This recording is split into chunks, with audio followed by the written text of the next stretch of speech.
हरि ही सर्वेषु भूतेषु।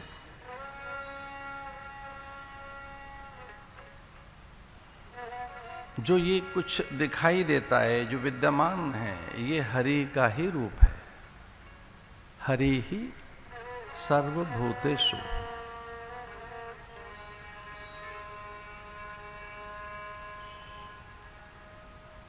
यह सब उसी का रूप है, ये नाना रूप उसी के हैं।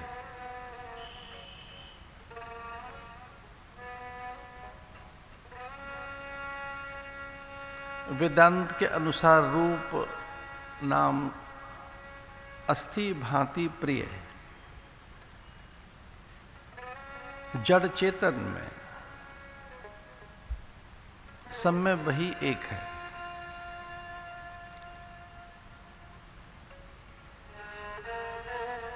वेदांत के अनुसार उसकी 3 सत्ताएं हैं।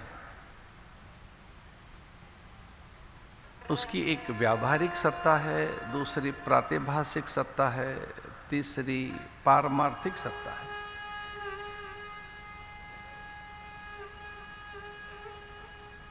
यह संसार तब नहीं रहता जब तत्व का बोध हो जाए। ज्ञाते तत्व का संसार।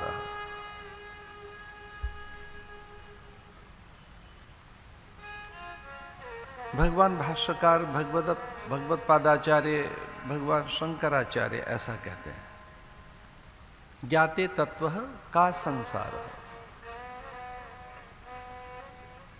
संसार का अर्थ है नाम रूप। ये तब तक है जब तक अज्ञान है। ज्ञान हो जाने के बाद सभी आकारों में वही एक दिखने लगता है।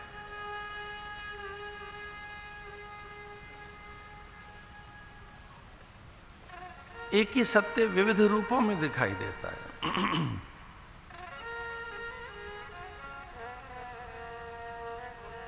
वो एक सत्य जो पारमार्थिक सत्ता है, वो व्यवहार में अलग अलग दिख रही है। उसका प्रातिभासिक स्वरूप बिल्कुल भिन्न है।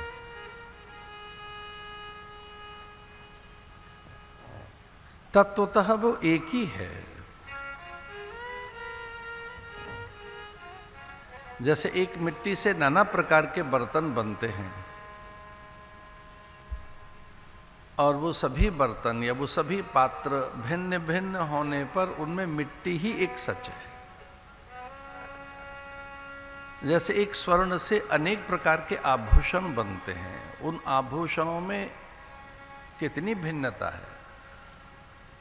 उन आभूषणों में नानात्व है, विभिन्नता है, वैभिन्नता है, बहुरूपता है, अनेक रूपता है, विविधता है।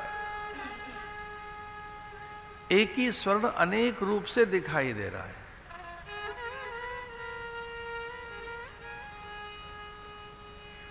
उसका रूप बदलते ही नाम भी बदल जाता है।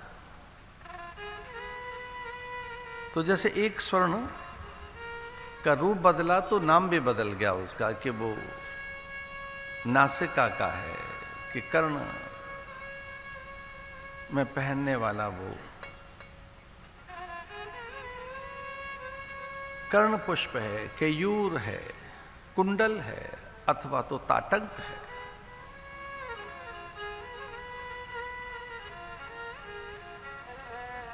माताओं के कर्ण में नाना प्रकार के आभूषण, उनके आकार अलग हैं, नाम भी अलग है। एक बहुत बड़ा आभूषण जो पूरे कपोल को आच्छादित करते हुए माताओं को एक बड़ी आकार में, उसका संस्कृत में नाम है ताटंक। और थोड़ा सा और उससे छोटा है तो केयूर, और भी छोटा है तो कुंडल, और भी छोटा है तो बाली। अलग अलग अंचलों में उसके अलग अलग नाम हैं। नासिका में कुछ और आभूषण, हाथ में कुछ और है, कंठ में कुछ और है। बिल्कुल मस्तक पे रखे हुए आभूषण का कुछ और नाम है, पर है सोना।